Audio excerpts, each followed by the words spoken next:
None of us should be negotiating on the debt ceiling. It should just be lifted.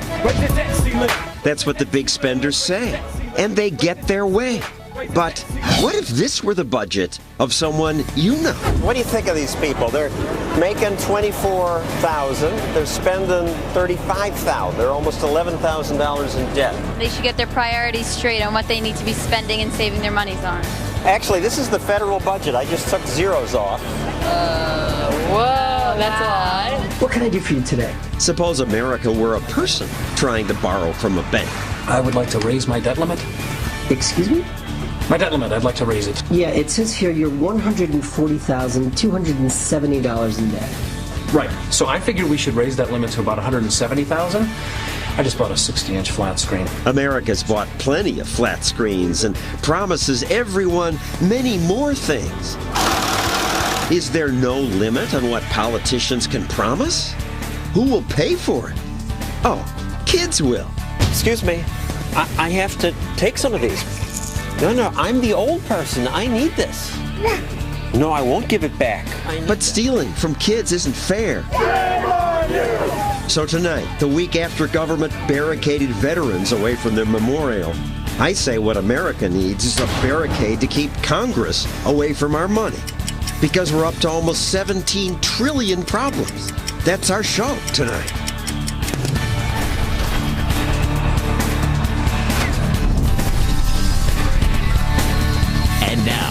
John Stossel.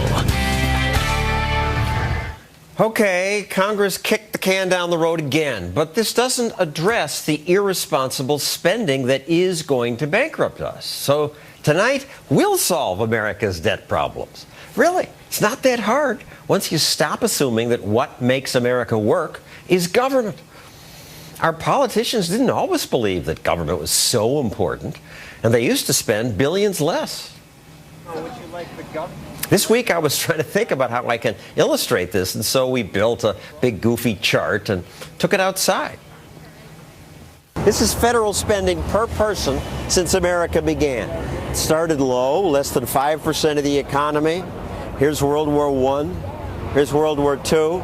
Used to go down after wars, but now, even in peacetime, it only goes up. Pretty soon, we're up here. How are we going to pay for that? So what's going to happen? We're going broke. Our grandchildren and even our children are just, they're going to be burdened with a big debt. It's unbelievable the amount of debt that we're racking up in our country right now. $20,000 per person. It's astronomical. This is where we're going. Well, you should stop. You should stop. We should, and yet there are some who just have faith that thanks to our brilliant politicians, things will work out. The woman using this scooter believes that. So how do we pay for my generation who's been promised health care, but now we're living 20 years longer? I think that there are definitely plans for that. I mean, the Affordable Care Act's in place. I think it covers a lot of people, including people. That's going to take care of that. I think it will. Yippee! The Affordable Care Act will just solve the biggest problems. If only it were true. But the truth is that government solutions are the problem. Government does too much and promises too much. Dan Mitchell and Abby McCloskey spend their working days looking at the budget and how it's grown, and they work for competing think tanks. Dan's with the Cato Institute, Abby's with the American Enterprise Institute. Dan, you say that the $17 trillion debt is not the problem, it's just a symptom. It's a symptom of the problem of government being too big and doing too much. And let's do an analogy. Let's say that you went to the doctor because you were coughing a lot and you found out that you had lung cancer. Oh, that's really bad. But what if the doctor said, well, here's some Robitussin, you won't cough anymore? Will you be happy with that? No, of course not. You want to deal with the underlying problem. If it worked, I would. Well, it might get rid of your cough, but it's not going to deal with the lung cancer. And the problem is government has exploded in size, as that chart you had illustrated. And because of entitlements that are poorly designed and demographic change, the burden of government spending is going to reach European levels in the future. Something has to be done because no amount of tax increases is going to solve the problem. As a matter of fact, that would probably make the problem worse because politicians would just spend the money. What's wrong with European levels? People say Europe's doing okay. Greece, Italy, Spain, Portugal, and it's just a matter of time before France hits their fiscal crisis, Belgium hits their fiscal crisis. All of the Western world, Japan, of course, is going to blow up, not in Europe, but same problems of politicians promising things they can't deliver and imposing tax burdens that are crippling private sectors. And yet, Abby, all week I heard, and we're going to hear it from Bob Beckel later, the problem is this debt ceiling. They shouldn't have one. It's the uncertainty. Right. I mean, the debt limit has been turned into the enemy in this debate as opposed to the actual federal debt.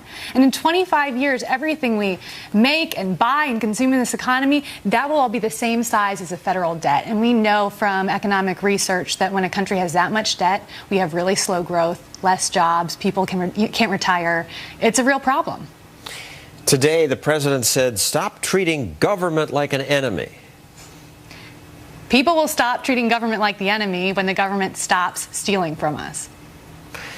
And I'll stop regarding it as an enemy when it stops spending $3+ trillion. It's hilarious to go back in time and look how responsible Senator Obama was when he ran for president. He was upset about how the previous president increased our debt. The way Bush has done it over the last 8 years is to take out a credit card from the Bank of China so that we now have over $9 trillion of debt that we are going to have to pay back. That's irresponsible. It's unpatriotic. Then just 5 years later, Mr. Obama is president, and suddenly the debt isn't the problem, the debt ceiling is the problem. Congress must authorize the Treasury to pay America's bills. This is done with a simple, usually routine vote to raise what's called the debt ceiling. This is important. Raising the debt ceiling is not the same as approving more spending. It's not? I already gave one unfriendly analogy involving lung cancer. Let's do another one. Let's say I'm a drug addict. I'm strung out on heroin. I will feel better in the short run if I inject more heroin.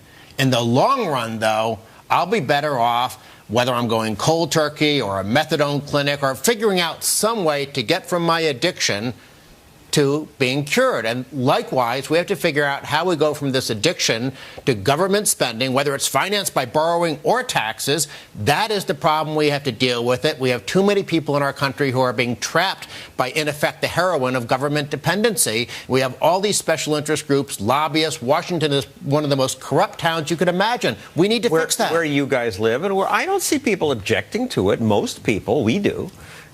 Well, we heard a lot of people objecting to the fact that the government was shut down and that we were about to default on our debt. But it was shocking we didn't hear more people talking about the $17 trillion of debt we see. And the debt limit is one of the few times during the congressional calendar that politicians have to come together and fess up to all the free lunches they've been giving out and say, actually, this costs a lot of money, and guess who gets to pay for it? But then we're doomed if nobody cares.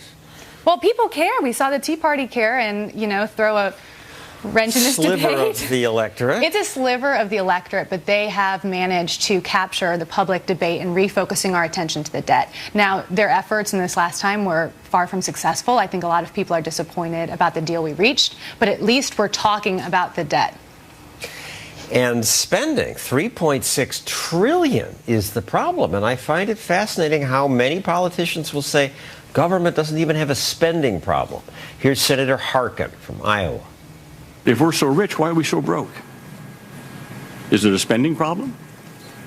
No. So it is almost a false argument to say we have a spending problem. We have a budget deficit problem that we have to address. We don't have a spending problem. Last year, President Obama spent 45% more than the tax revenues we got in. That's not some minor budgetary issue. That is an entire mismanagement of federal resources. We have a spending problem. It would be great if we could figure out a way to cap spending. Maybe that's something this joint committee, as part of the debt limit deal, can work on. Good luck with that.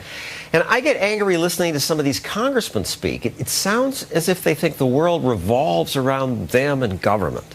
Listen to Senator Durbin here talking to the press before this week's agreement. He's so arrogant. People of America have seen this movie several times. The American damsel is tied to the tracks, and the engine is bearing down, and the question is whether or not Congress at the last minute will come to the rescue and save this country. government's going to save the country.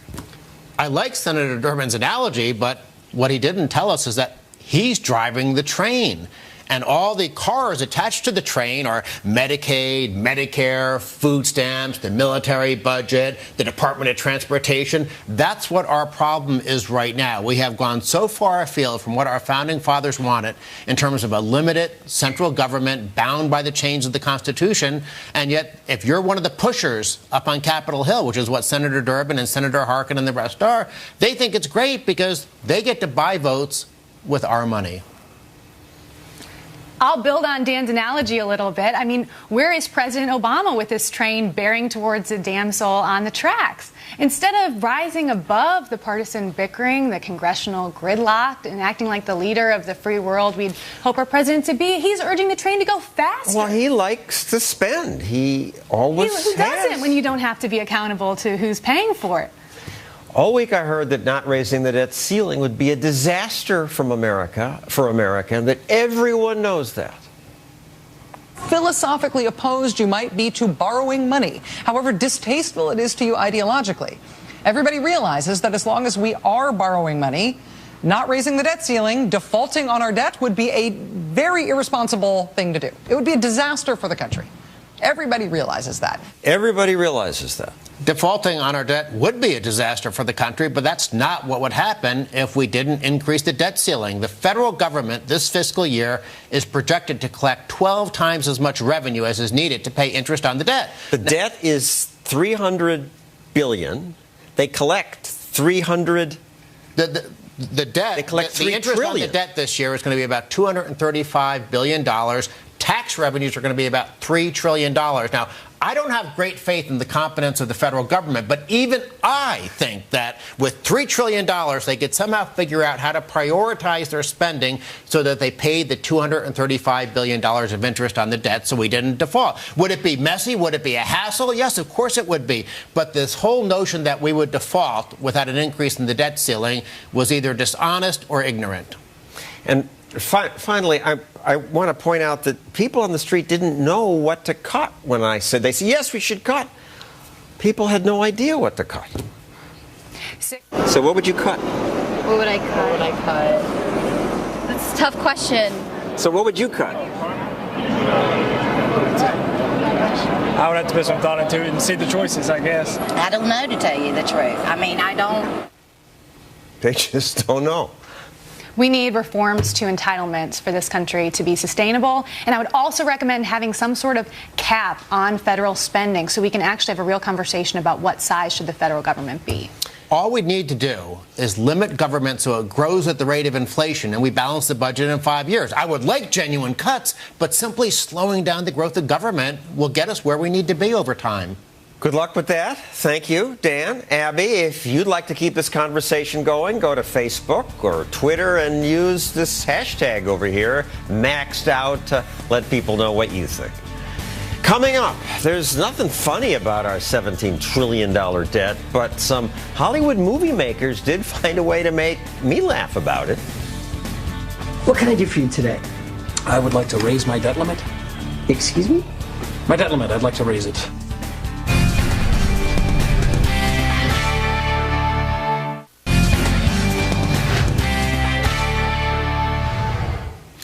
Hard to get your brain around how much our government spends. More than $3 trillion this year alone, on top of our $17 trillion debt.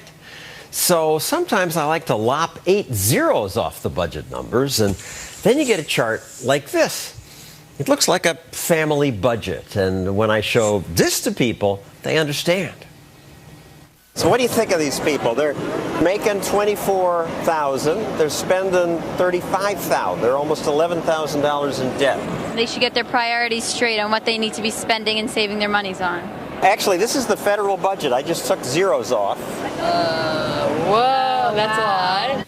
That is a lot. And when they see this, they get it. And so I thought I was so clever to come up with that idea. But then I saw a video which is much more clever and a better way to explain the problem. A man goes to a bank to get a loan. What can I do for you today? I would like to raise my debt limit. Excuse me? My debt limit, I'd like to raise it. Because the last time I checked, Mr. Smith, you were in serious debt. Yeah, it's pretty bad. Figure we should raise that limit. It says here you're $140,270 in debt. Right. So I figured we should raise that limit to about $170,000. I just bought a 60-inch flat screen. And politicians keep spending. So I'm happy that even in Hollywood, there are at least a few people who think that's ridiculous. And two got together to make that video, put it on YouTube, where it's been watched more than 2 million times. Seth Meyer produced the film. Brian Stepanek was the actor and director. It's good you guys did that. Well, we enjoyed making it. It was something that that we had talked about, and I had thought of the idea and pitched it to my brother, and we were both laughing so hard that I decided it was something that we should probably move forward with and write a script. And yet you say you're not political. Well, we just thought it was a universal theme that really, if we could lop off all the zeros, show it to a typical family, they could all get it. And it was amazing how quickly people kind of picked this up. I mean, we made this video 2 years ago, and it seems like it's just timeless because every time this topic comes up, we get a surge of hits and views, and people keep commenting about it now. And, of course, you found it, and we appreciate the feedback. And some of the numbers now are old, which you'll see as we play some more of it. Seth Meyer makes me think of that guy Seth Meyers on the Saturday Night Live, but you don't look like him, no. Yes. No, we're from the same area, but yes, no, I get that a lot. All right, so you made G.I. Joe 2 and Smurfs 2. You have a different... Just take the credit, man. Take the credit. Yes, I am Seth Meyers. Back to your movie. The bank officer asked the kind of question that a loan officer would ask. Do you have some new income that I don't know about? No, still making about 21 grand a year. Okay. And are you still spending $38,000 a year? That's what it says. So you're adding $17,000 a year in debt. Wow, is that what it comes out to? Debt limit going up. Ding. Have you made any cuts in your expenses? Oh, of course, yes. My wife and I cut $380 out of our annual budget. Okay, so you're adding $17,000 a year to your $140,000 in debt, and you cut $380. Well, you say it like that, it makes it not sound like a lot. You don't see how bad this is, do you?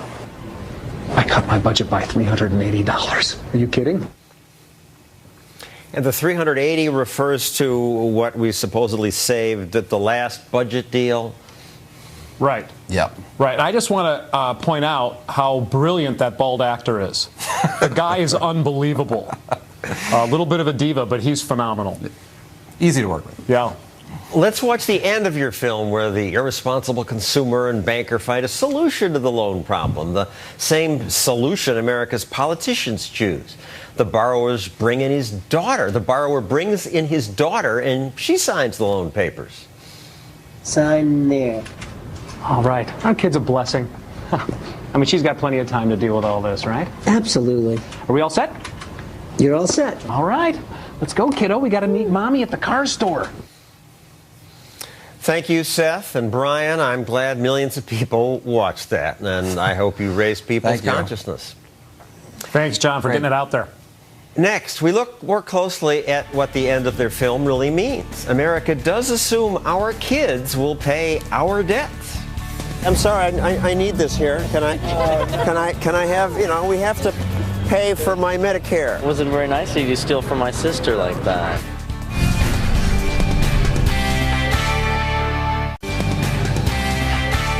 Excuse me, I need to take this phone. What are you doing? Hey, give that back. I'm old. I need this. All right, Mr. Dowell, I need this dowel. Stop. I need to take this scooter. Hey, give that back. Taking things from kids is nice for me, but the rest of you have to deal with the debt bomb. Our almost $17 trillion debt's bad enough, but the real bomb is coming. It's coming because people my age rudely refuse to die. And we baby boomers have been trained to believe that we deserve not just Social Security, but the real budget buster, Medicare, which includes all the cool new stuff modern medicine invents. We paid into Social Security and Medicare our whole lives. We're entitled to get our money back. But what my generation doesn't know is that most of us will get back much more than we put in. And this is unsustainable. And to try to pay for it, we commit generational theft. We older people basically steal from young people. People like Ramesh Ponnuru. He writes about these issues for the National Review. So you're not that young, but you're going to have to pay for me. That seems to be the plan. And, you know, people younger than me are going to have to pay for me. That's what this system amounts to. It's a kind of generational chain letter. And that was what it was supposed to be when FDR set it up. What's wrong with that? Well, the problem is that it's just fiscally unsustainable to keep promising each generation they're going to get more and more money, especially as the length of the average life is getting longer and the number of kids people are having is getting smaller, so that you've got to support people for a longer time in retirement and you've got fewer workers who are doing it. People forget that when FDR created Social Security, most people didn't even live to age 65. That's right. You know, it's one of those things that is part of our welfare state that has not been modernized and updated to keep account of changing times. So some people say just raise taxes. Well, you know, if you raise taxes, you're hurting the economy, and thus that's just another kind of generational theft because you're leaving a smaller economy to the future. But you're also not going to be able to raise taxes enough to make up for this shortfall. It is a huge shortfall. Yeah, there are so many people roughly my age. We're the baby boomers, and you could double taxes and it wouldn't cover this. Unbelievable. I keep hearing these numbers. $30 trillion unfunded liability, $90 trillion. We spend $3 trillion a year, which is enough, but these future numbers are impossible. That's right. It's I mean, if you want a good scare before Halloween, go look at the projections on U.S. federal debt, and those projections are driven overwhelmingly by Medicare and Social Security. And the $30 trillion is going out about how many years? You know, I forget which one, which numbers go with which, because the fact is nobody really knows. We don't know what healthcare costs are going to be like in the future. We don't know what miraculous but expensive new medicines there are going to be, but we do know that on the current system, the federal government is supposed to pay for it all. Well, at least some people I talked to outside the studio were aware that young people will have to suffer to give money to people like me. How are we going to pay for that? I don't think we're going to be able to pay for it. It looks like we're going to have to leave it to the next generation again. We're going to have high inflation, high prices, shortages. The real problem is entitlements. That's you two and me paying for our health care. Right. That's right. So you want to give some of your Medicare back?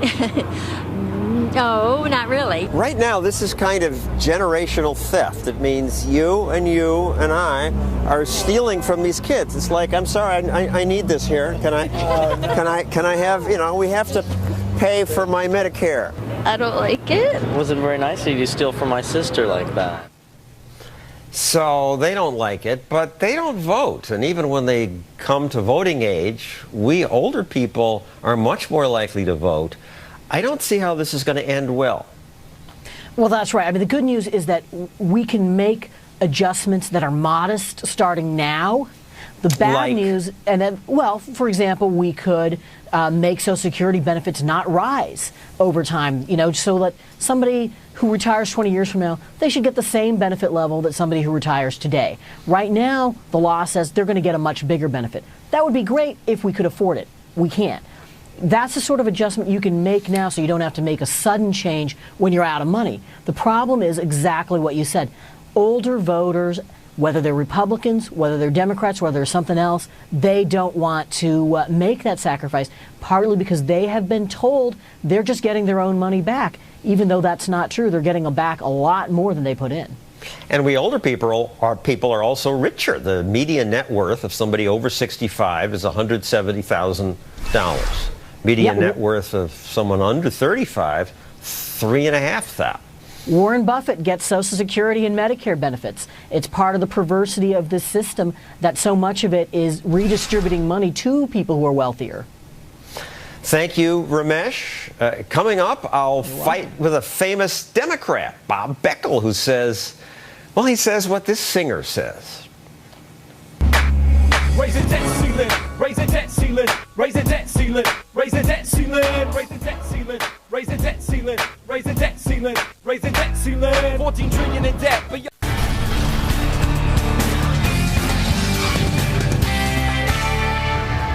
Soon we'll be up to $17 trillion in debt. It's hard to get my brain around that, but it helps to look at our debt over time. For 150 years, America had almost no debt. Then it rose during world wars, came down after World War II, but then, starting around 1980, exploded. It's gone straight up, and this is unsustainable. Outside this building, the big graph I showed people was not America's accumulated debt, but how much we spend per person every year. And most who saw it agreed that America has a spending problem and they wanted cuts. But then I asked, what would they cut? They said this. What would you cut? Oh, my. I don't know. You can't cut education. We need to cut spending, obviously. What would you cut? You can't cut health care, I don't think, because we all need... So not health care. So what should we cut? Social Security? No, I think... Defense? I'm not sure what else you can cut. We're spending a great deal on the military, on medical care. And that should be cut? That's a hard question. And you can't answer it either. Absolutely not. Few people had suggestions, which helps me understand the viewpoint of all those Democrats who say, just raise the debt ceiling. And one of those is the brilliant Bob Beckel. I say he's brilliant because you fight with 4 people on the 5 every day. Yes, and I didn't. Often win all by yourself. But you're not worried about this $17 trillion? John, you know, I like you a lot, and every time I hear you talk about this and that fear and pain on your face, I worry about you. The answer to your question is no, I'm not, because for the following reasons. Yes, it has skyrocketed. And why has it skyrocketed? Simple reason, which is defense spending and entitlement programs. That's why it's gone up. You know, the rest of the budget is relatively insignificant. What is significant is that...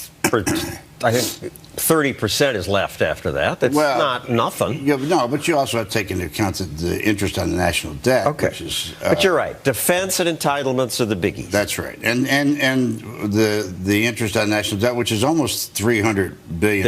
Right. And at some point, when I say the debt doesn't matter, what is it about the debt that bothered you personally? Not bothered you philosophically, but bothered you in your life financially this morning when you woke up. What was it? Well, I thought about that $300 billion, and there are 300 million people in the country, and fewer than half pay taxes. So it's costing me a couple thou every year. In my bracket, probably 10 thou a year. Okay, so you thought about the cost of your own personal tax liability. And how it's going to hurt my kids, because they'll have fewer opportunities, because they have to pay for that. Let me try to take you another way.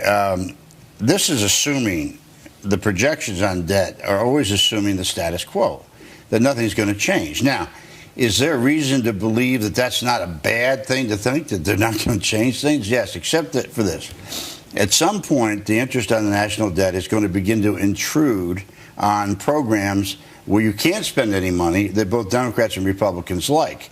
Where can you cut out of the deficit that these people you interviewed didn't mention? Certainly the Defense Department. We spend more money for defense in this country than all other countries in the world combined. We agree, but that's not enough. No, what we ought to do is means test Medicare, because it's out of control. You agreed? Absolutely. Any Democratic politicians who would propose that? They're coming there because here I've talked to them about this, and I get down to this point. Boys and girls, I go to talk to their caucuses. They always want somebody to beat up on who's outside, so I go.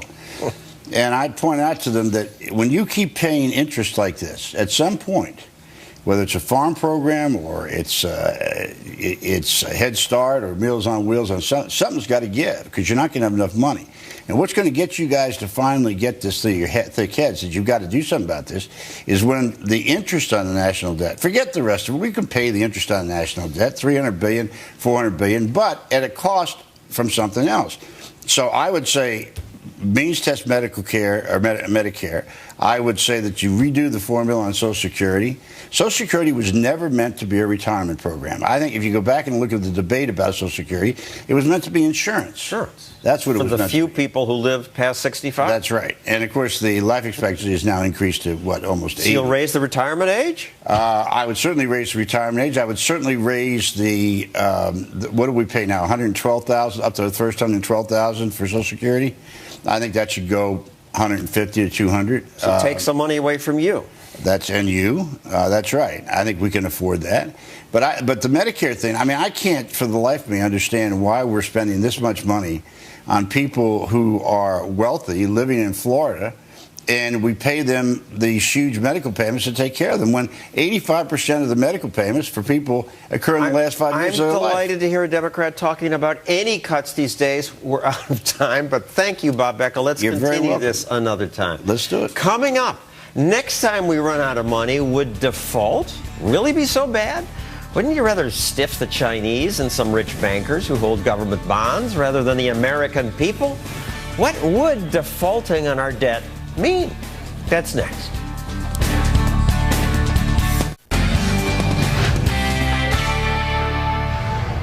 Before the government shutdown, we were told a shutdown would be a catastrophe. But what happened? How do you feel about the shutdown, the partial shutdown? I personally love it because life goes on. Right. Life went on. Most people hardly noticed the partial shutdown. But, of course, default would be worse. Default means a government can't pay its debts in full. And I'm told that would be a real catastrophe. The pain would be felt across every sector of society. They'd actually plunge this country back into recession. I think this time we're playing with fire. Now, default didn't happen either this time. But what about next time when we don't have enough money to pay our bills? Why not just default? Wouldn't you rather just stiff the Chinese or those bankers that hold bonds rather than not pay Social Security or the military? I would. But Garrett Jones says no, America must not default. And he's an economist at George Mason University, and I assume you know more about this than I. So where do I go wrong? Well, part of it is that so many of us already have invested in America. We have pension funds, we have banks that we hold our savings in, and we have retirement accounts. And these are all ways that we've all saved. And if the government breaks its promise to debt holders, it's breaking its promise to many, many of us. But at the rate we're going, we're not going to have the money. So three choices, right? They can inflate the currency into nothingness, so they give us the money, but doesn't have the value. Mm-hmm. They stiff the Chinese or the bondholders, or they don't pay the old people who need the money. Yes. Those are really the three ugly options that face all of us, right? And you're saying we can't do any of them? I think they're all ugly choices, right? So my guess in real life, what will the rich countries do that face these problems, especially the U.S.? We're going to do some mixture of raising taxes and cutting spending because politically and economically, it's really hard to stiff it to the bondholders. And why? Russia defaulted. Argentina defaulted. A couple years later, they were doing well. Well, relatively well. They're still Argentina and Russia. Well, those are middle-income countries. They're not the richest country in the world. You know, there's something different about the average American getting pulled over for a DUI and the class valedictorian. When a country like the U.S., which has made every single bond payment since the Constitution was written, when a country like the U.S. breaks a promise to its bondholders, investors will be terrified for years to come. Well, we break promises all the time. We said we were going to attack Syria. The president said in 2008 that he would cut spending. Mm-hmm. Why should this be so different? And back to Argentina or Russia. They suffered greatly. Their countries were way out of whack. Within a couple of years, they were growing at 8%. It's like prices found the new floor. They got a new start. You're right. Every once in a while, someone who has had bad luck, a family that's had bad financial luck, can go through bankruptcy and they come right out soaring. But the U.S., we've been the financial center of the world for quite some time. The U.S. has been able to borrow at super low, super cheap interest rates. And our private sector builds on the stability of the government sector. So people would be afraid to lend money to big U.S. firms. I would think they'd be afraid now because they can see the direction things are going. merely by saying we're going to give you a 5% haircut, that then suddenly changes everything and then interest rates shoot up? You make a good point right there, right? A 5% haircut might not scare international investors or American investors all that much. But a 5% haircut promising to pay 95% of what you owe isn't going to save us that much money either. And we need much more. Well, let's take a look at this video made by a group that says it's a terrible thing that we rely so much on Chinese money to cover our debt. And it shows a Chinese teacher mocking us. 巨额的所谓刺激开支，庞大的医疗改革，政府接管私有企业，债务累累。当然，我们是他们的大债主。现在他们都得给我们干活。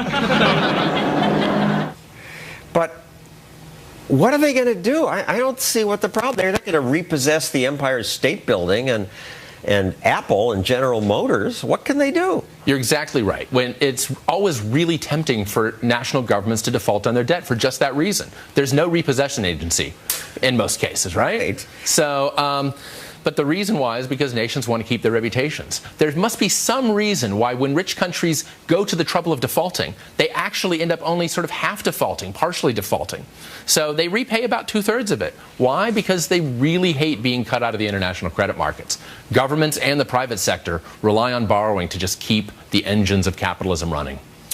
Thank you, Garrett. Coming up, our $17 trillion debt is not an insurmountable problem. It just requires a few cuts. And I'll make them when we come back.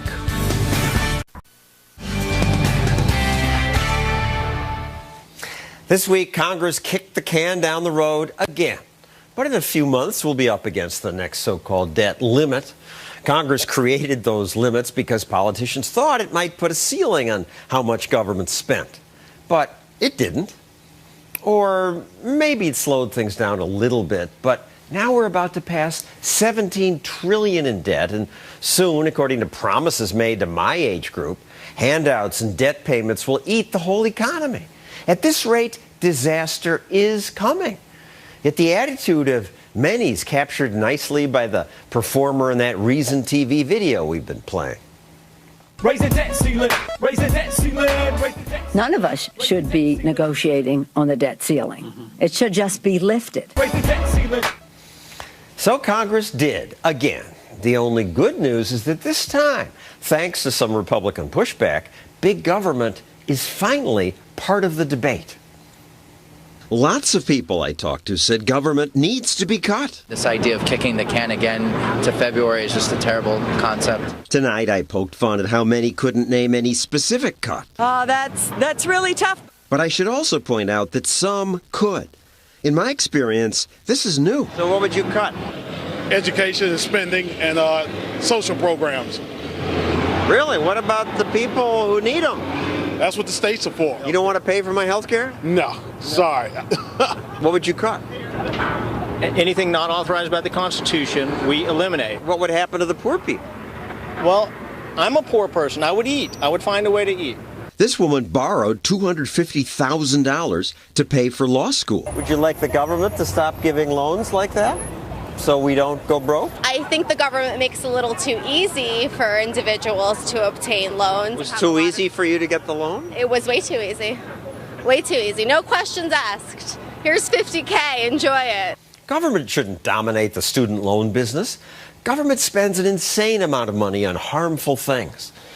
I nominate Nancy Pelosi for Ridiculous Politician of the Month for saying this when asked, well, won't Democrats negotiate cuts? So why now? Is Because the cupboard is there. There's no more cuts to make. They spend almost $4 trillion and the cupboard's bare? This is nuts. Central planners think without big government, planes will crash, trains, parks, and Big Bird will disappear. But none of it's true. There is so much we could cut and should cut, like NPR and PBS funding. There shouldn't be government television, and Big Bird doesn't even need the money. Foreign aid, it usually does more harm than good. On to bigger cuts. End the war on drugs. When Americans hurt only themselves, leave them alone.